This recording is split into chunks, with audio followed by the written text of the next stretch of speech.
Thank you to our 4 sponsors for supporting our podcast: Johnny Russell's Art Caterers and Milktown Pies, Alexander Great's Law, Jez and Lisa's Spoonful of Sweets, and SPE Furnishings. Links to their websites are available in the show notes and on our website. Don't forget to subscribe to get all the latest episodes as soon as they're released.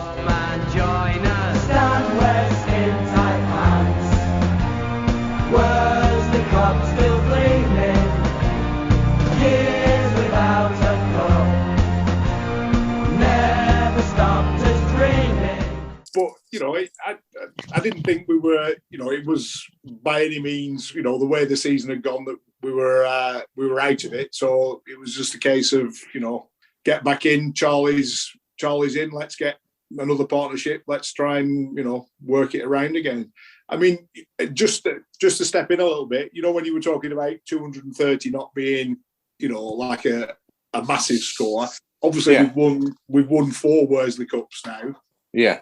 And that's the highest score in the Worsley Cup finals that we've played. Yeah. You know, we've had... Oh, cracker.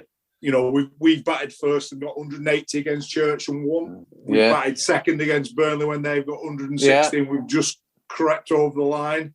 And, you know, what did we get this year, Joe? 230? Did we get 230 this year? Or 220? I think it was 230 from memory. Yeah. It might have even been a little... You take your time, Joe. Will do. No problem. I'll fill in. I usually can remember stuff like this. This is ludicrous. I'll fill in. Blez, we got 254. Right. So that, you know, that was, you know, completely and utterly incredible, wasn't it? Yeah. At the end of that innings, you know, but it looked like when I went in that, you know, 210 would have been a great score for us. Yeah. And we managed to get 250. So, you know, really, you know, like 230 in a cup final, we've always said, you know, runs on the board is hard to chase down in any cup final. Well, I'm going to say it's the cup final, it's the pressure. The professionals have been there, have played in front of crowds. Amateurs who've been around a long time and won umpteen trophies, it must get easier. But for us, you're right, you know, it just appeared a little bit less than I remember it was. So Peter's out, Charlie's coming in. We are now 70 for 3. Peter's on his way out. I don't think there's any sign of any rain that's going to come at this stage. And you too, I think, you know, I'm going to bring you in, Charlie, and ask you just what your thoughts were when you first came in. But it's quite remarkable how similar it was in the building blocks for the innings of the way you work the ball around. You know, didn't look like you were going to get run out. You know, turning 2s into 3s, 1s into 2s. It looked very calm once you'd got yourself in. How did you feel when you came out, Charlie, and how did that innings develop? A little bit nervous, to be honest, when I first went out. But I think the fact that we'd done pretty well together in the semi-final helped. You know, so you kind of reflect back, don't you, to good situations that you've been in, and that was obviously pretty recent. Yeah. I remember Blez saying to me that it was a good track, and when you're walking out, that's what you want to hear. Yeah. You know, you don't want to hear that it's a shocker, and you know. Yeah. And obviously we'd bowled on it, and so again, I said earlier about keeping on it. You kind of, I knew it was a good track, and I knew it wasn't doing very very much. And we started well again, and I think it also helps being at home. Whenever you're playing at home, you kind of know where the 1s are, you know where the 2s are, you know where the 3s are. And again, Blez was, you know, really fit at that point, and we ran pretty well early on, and the ball was coming on nice, and we were both, I think, in pretty good form, which obviously helps. It's I don't remember that much about the innings. That I don't know. It was a massive occasion, wasn't it? But I just don't remember that much about it. I remember batting towards the end of the innings where we were nowhere near one. But I remember Blez saying to me, just went to the crease in the middle after the end of an over, and Blez said, "Have you heard that?" And we stopped and listened, because when you're batting, you kind of don't. Yeah. You kind of ignore really what's going on around you, or you try to anyway. You get in a bit of a zone, don't you? And the crowd was so loud; it was electric, and you know the occasion was fantastic, amazing. Yeah, I'm going to ask about that, Charlie. Because and there is no better way of summing it up other than alcohol. So you've got your crowd going. Everyone is really happy. They bought these tents from Frank where it's, you get 40 cans in your tent for 10 people or whatever, and then they're ordering more, and then there's a fight, then there's a streaker, and things are getting more and more boisterous. The weather affects people. What was it like? I mean, you've just said you are a cool character, Charlie, and you do get yourself in a zone. But yourself, Blez, and for Charlie, is it something that you were buzzing off? Was it something that you felt a bit of pressure, or that, cracker, there's this many people crammed in here? If we don't do this, not that you're going to be in the shit, but if we don't do this, there's going to be a lot of disappointed people. How do you feel about that, Blez? I think, like Charlie said, you sort of zone out while you're batting.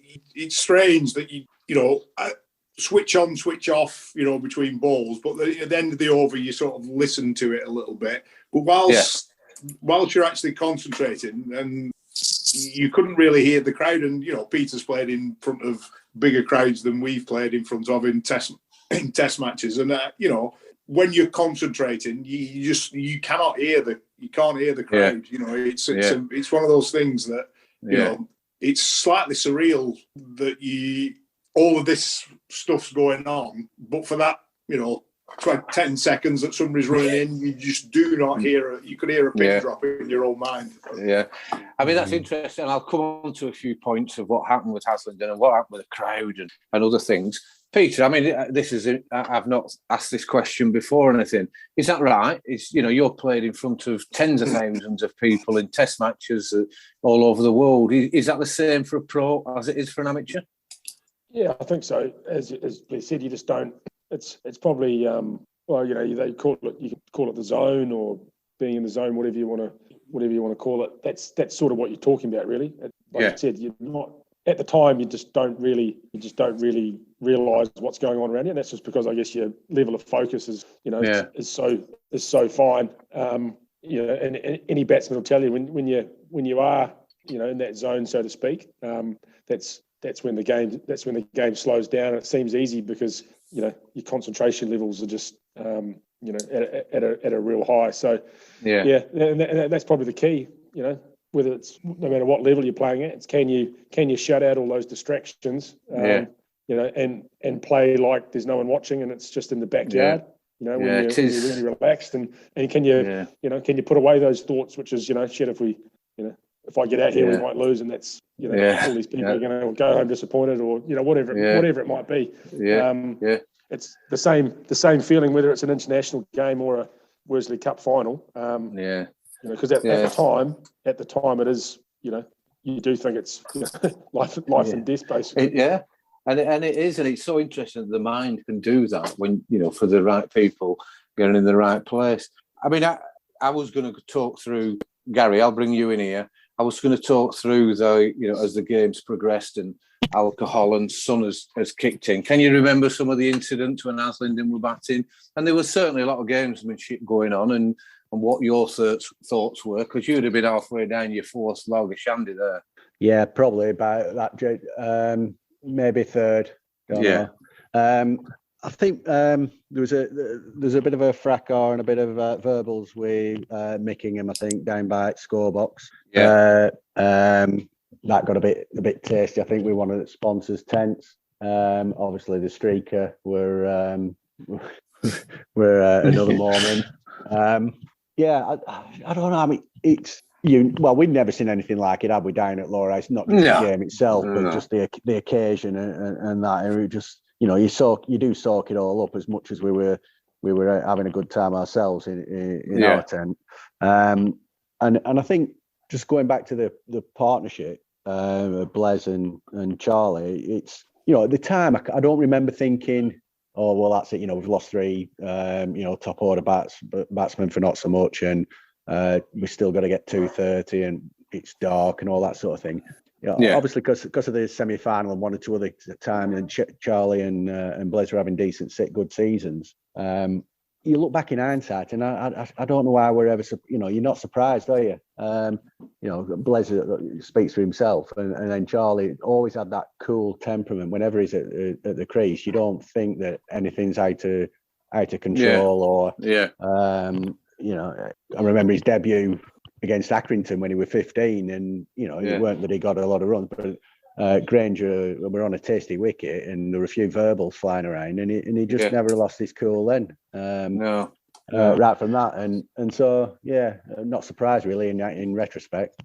No, of how they've handled it and how they've coped with it. And I mean, the one thing, and it keeps coming back to me, those different memories. I forget the incident where someone's trying to have a go at Mickingham on the edge. And there is no two way. We wouldn't have done this as a team. We would always stick up for each other, don't get me wrong. But they purposely, we were getting on top there. And because there was a bit of a situation, their players, if you remember, went down to almost instigate or continue this involvement in what could have been a handbags at dawn, and Blez and Charlie are stood in the middle on their own. They've done that on purpose, without a doubt. I remember that. And would we have done that because we're not that experienced at trying to change games or influence games without cricket? I don't know. Yeah, no, I'm not so sure. No, I'm not sure. Well, can you remember that, Blez? Did it affect you two at all, or did it just give you a no? breather? Just again, it was like almost on the periphery. We didn't really know what had gone on. I think we had got on top by then. So I think me and Charlie, when we got to the middle, were just saying, "Look, we'll bang on top here. Let's just keep going. Let's just keep concentrating.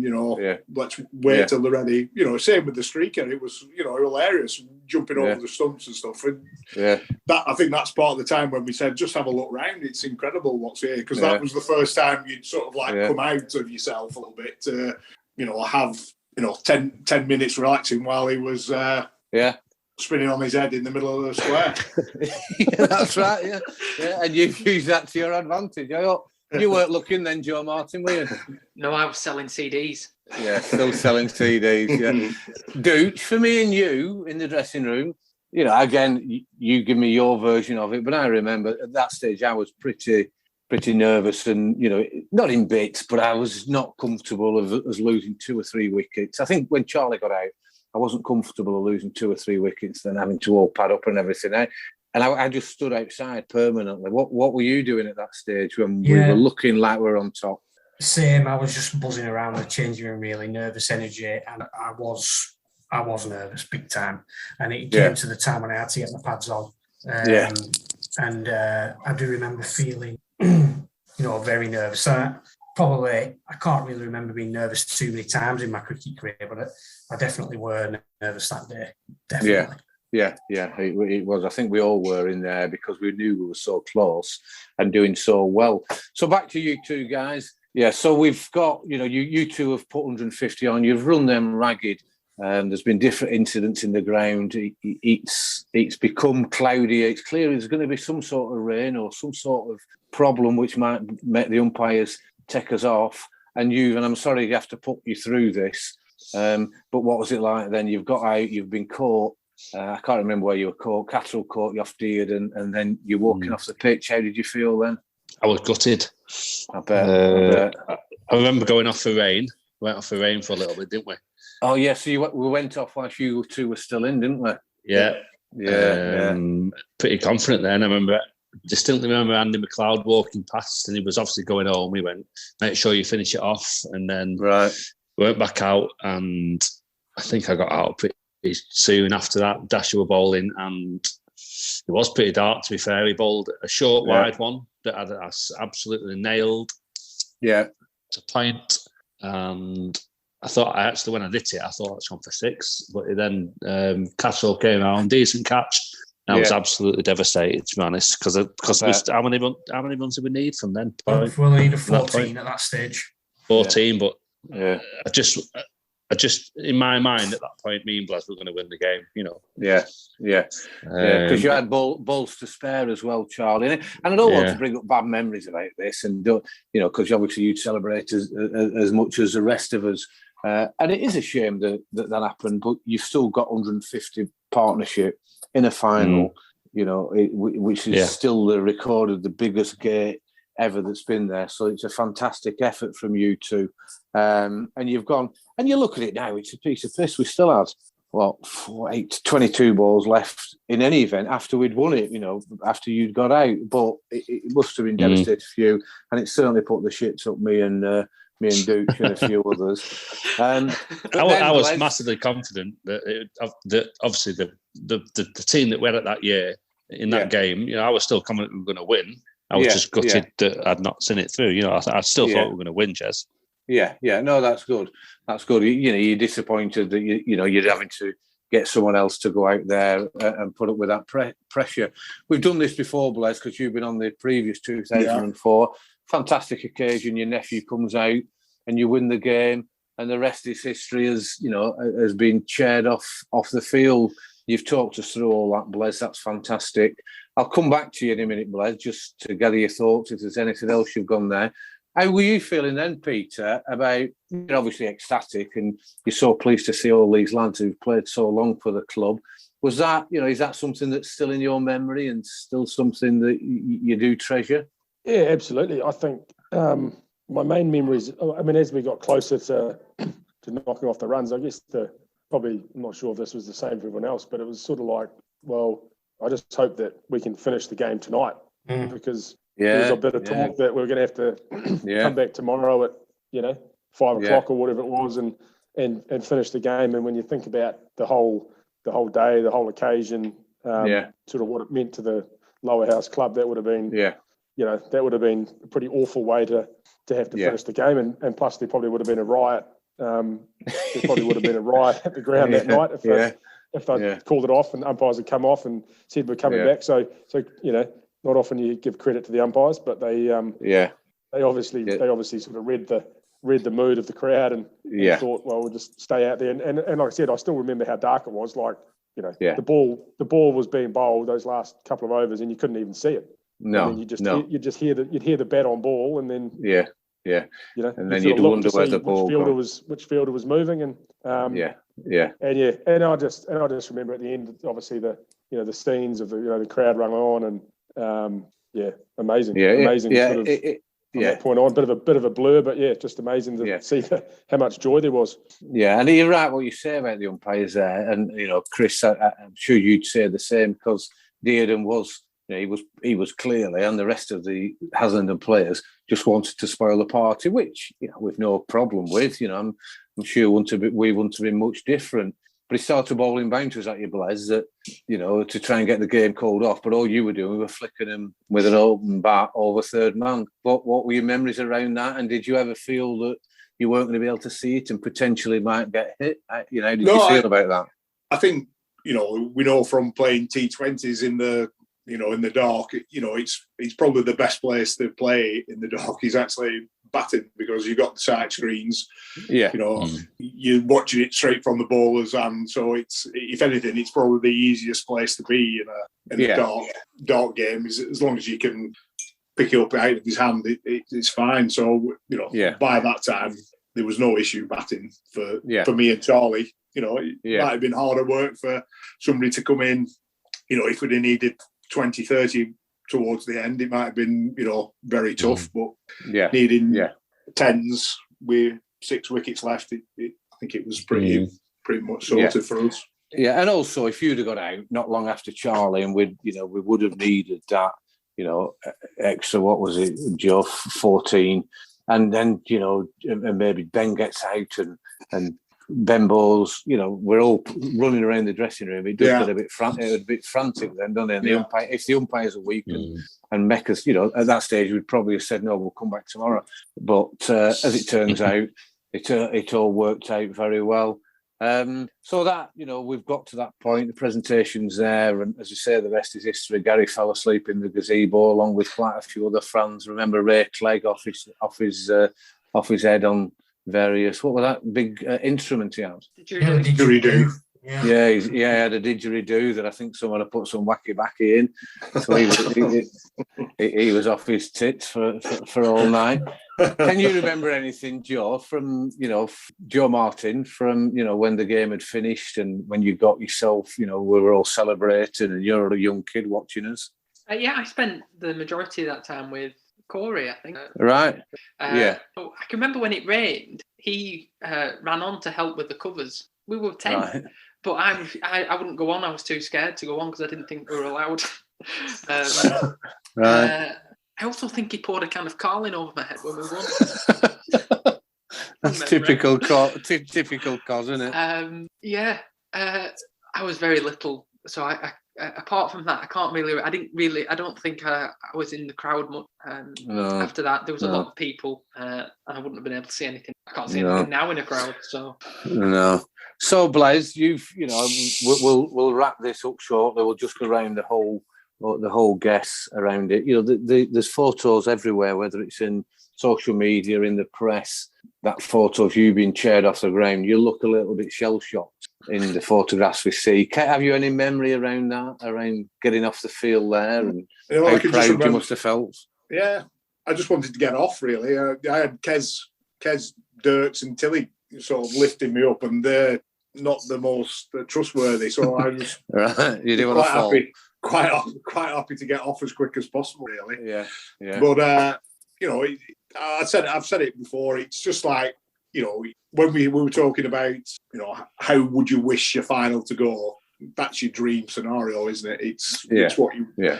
It's it's taking a wicket with the last ball to win the game, isn't it? For a bowler, it's taking a brilliant catch as a wicketkeeper to win the game. As a batter, to be there at the end, for it to be 100, I don't think I'd ever sort of even dreamt that you got 100 to win the game. That not even could, but to be there at the end was just that's fantastic. No, it's while you were on while you were being hoisted aloft, I seem to remember. I think I was talking either Johnny Russell or Dave Worley were in Australia, and I'm actually giving him Johnny Russell, and I'm giving him ball by ball commentary at last 2 or 3 overs sort of thing. And I remember handing you a mobile phone while you're on. Yeah, I cannot remember that. That was a sensible conversation at that stage. I must have been mad actually doing it, but I remember that.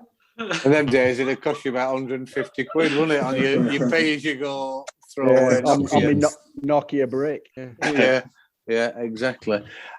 So what I'll do is I'll go around the whole group that are on here at the moment just to talk about that, and then I'd like to come back to you, Peter, and just talk about your career. When you've come to the end of your Test career, end of your first class career, and then through to what you're up to now. So, Joe Beneducci, is there anything you'd like to add around the Worsley Cup run that we had there? No, I think you've covered it pretty well there, Jez. Yeah. Great day, brilliant day, brilliant year. And in my opinion, played a massive part in setting up what happened the following year as well. Yeah, I agree. And what's gone on from there. Thanks, Joe. Gary, you've had probably the best seat of all of us, really, when you've watched all the rounds and you've gone up to the final and watched it all there. Anything that you contributed fantastically well for us? Anything you want to add?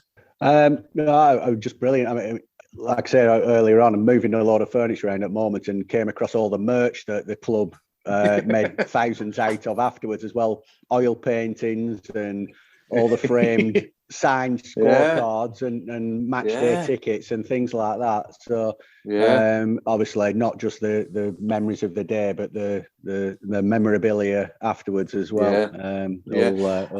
It's a great point, that, Gary. And we think about Dave Wren and the people who enjoyed that, and we'll still be looking down and listening to these podcasts. That that was for those types of people as well. No, a really good point, that, Gary.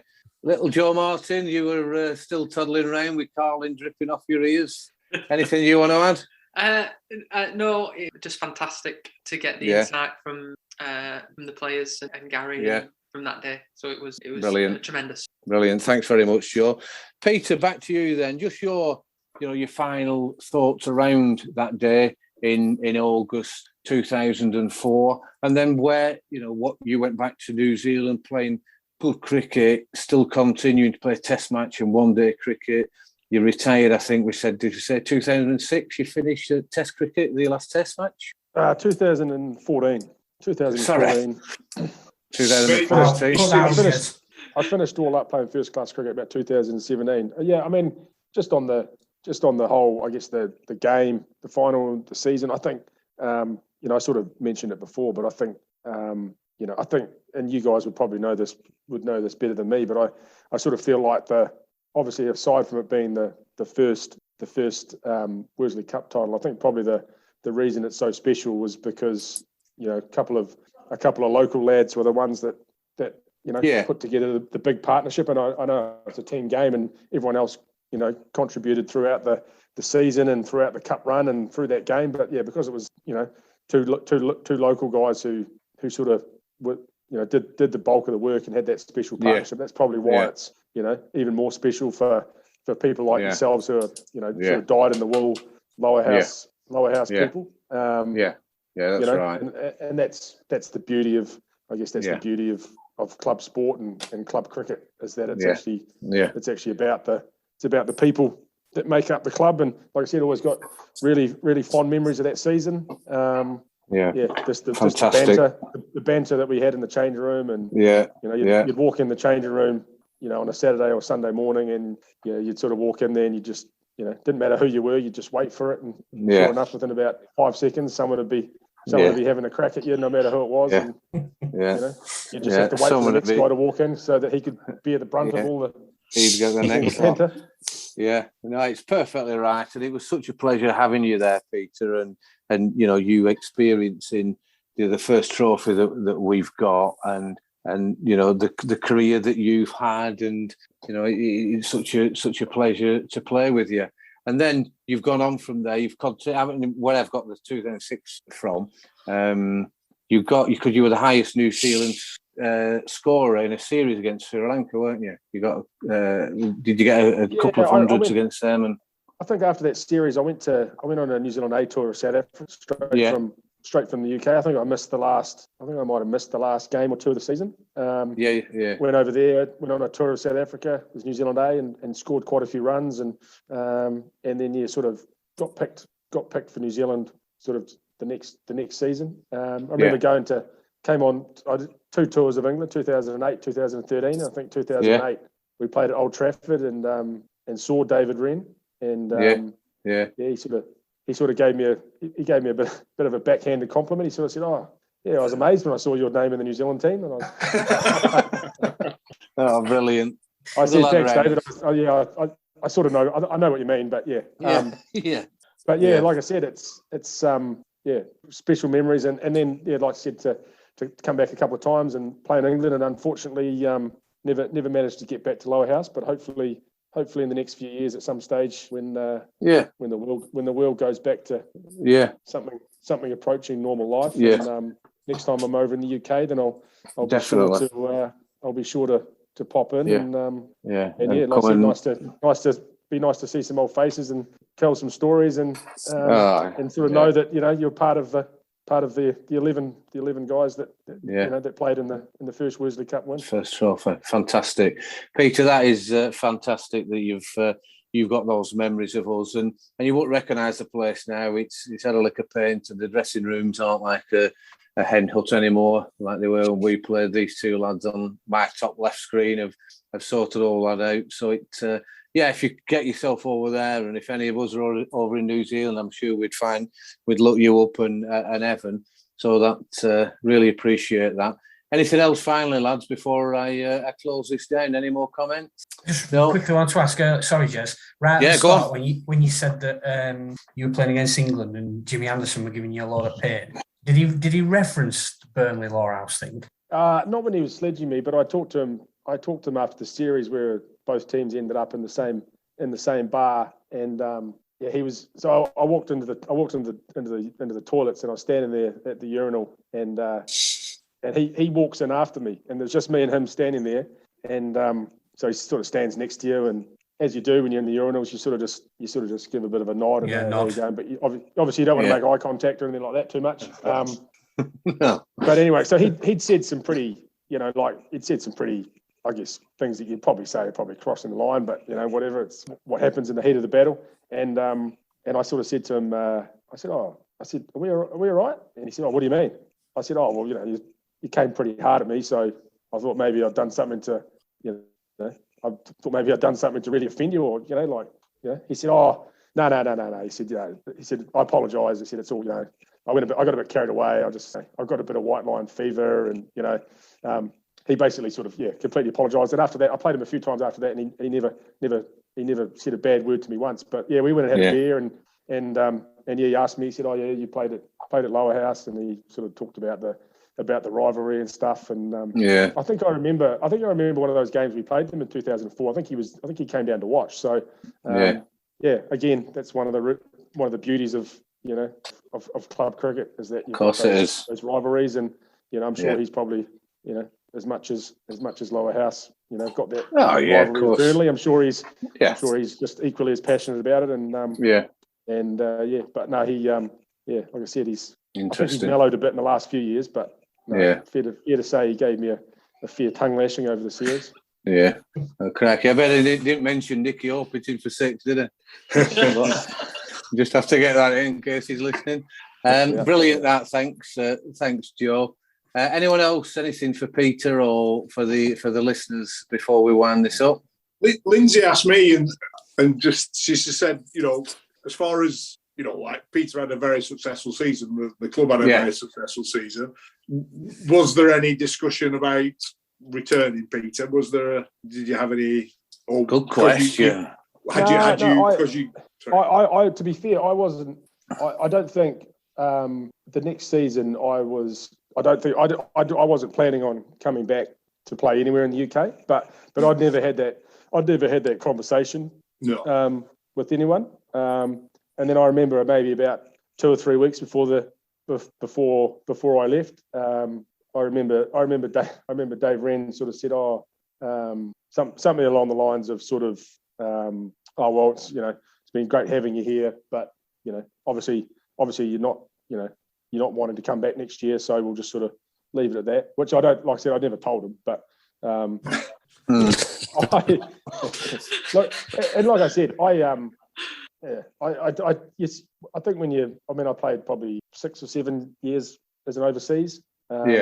And like I said, I think probably when I look back now, given the team at that time, and the strength of, I guess, and sort of depth of batting, I think probably what the team needed, and whether that was borne out the next season, was they needed someone who was a better bowler, who was going to be more of a strike bowler, because I got quite a few wickets, but it took me a while to get them.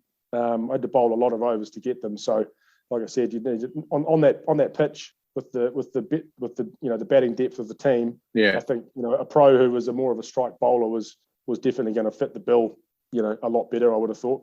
And I suppose whether Ren has always had various pros up his sleeve and was working out what was next, and we were going through that transitional period where the older players were moving on. For example, me, Matt was getting towards the end of there, and then they bring some younger players in to play in the season after. So I wondered who's going to pick up on that. Joe Beneducci didn't pick up on it, did he?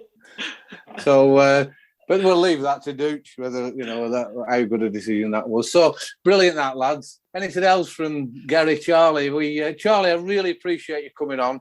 I know you enjoyed the podcast, and you're not mad keen on talking about it. You've done fantastically well, and the listeners will absolutely love listening to your way that you saw the cut run going.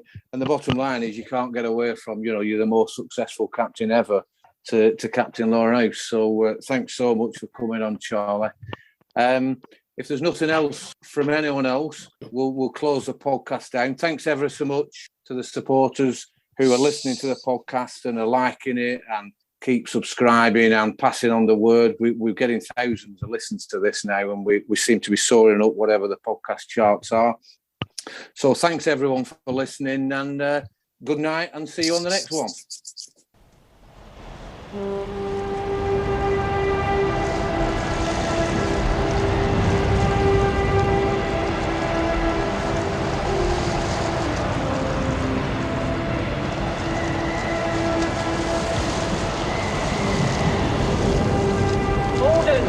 Gordon, send more house to save the house. Come on, the house! Fultz, do you remember when we were... what year was the Church Cup final, someone? 2002. No, the cup final was 2012. Oh, 2012. Yeah. And I had a massive decision to make, and so we were doing the team selection, and we had to either pick Beneducci or Paddy Martin. So this decision was going on for weeks and weeks, and obviously Joe's my best mate, and Paddy was like the up and coming. So Paddy was the up and coming player at Lowerhouse and the fans' favourite. And I either emailed you or texted you, I can't remember, asking for your advice. I emailed you and Drewy, I think it was, maybe Raza, and you came back to me and said, "Look, mate, just do whatever you think. It's obviously a decision that's gone for weeks and weeks. You've just got to stick with your heart and just go what's right." And obviously, I'm my best mate, but so I don't know if you remember that or not.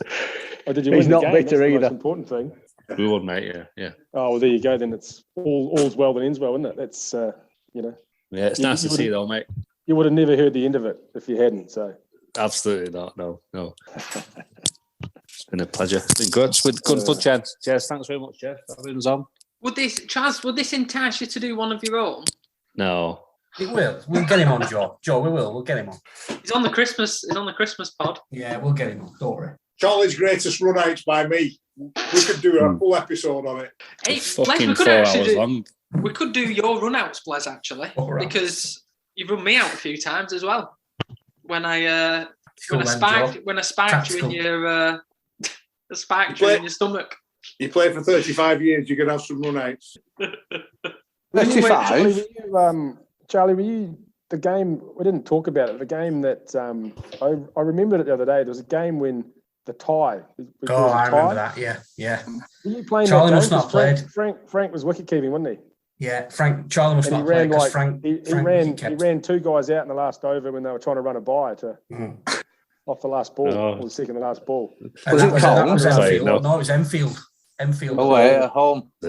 Enfield at home, Jez. That was one of those games. I think I bowled 25 overs and I couldn't walk the next day. Oh no! Who was captain that day? Joe captain that day. seems to be his every pro that comes on when Joe was captain seems to talk about 25 overs and I can't walk.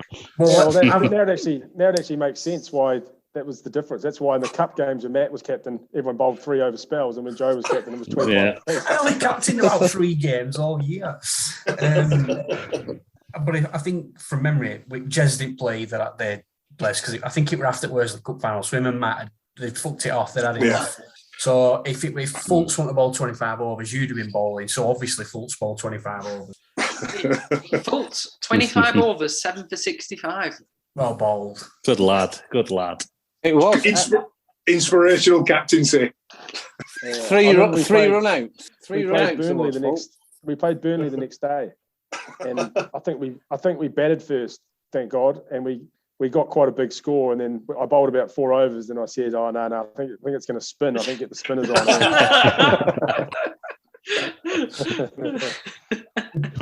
Yeah, 3 run-outs. It was a pact between Joe and Dave Wren to convince you that you weren't coming back. Yeah. Well, I don't think he needed much convincing. So, do you not think that's incredible that we just won our first trophy? You don't get invited back.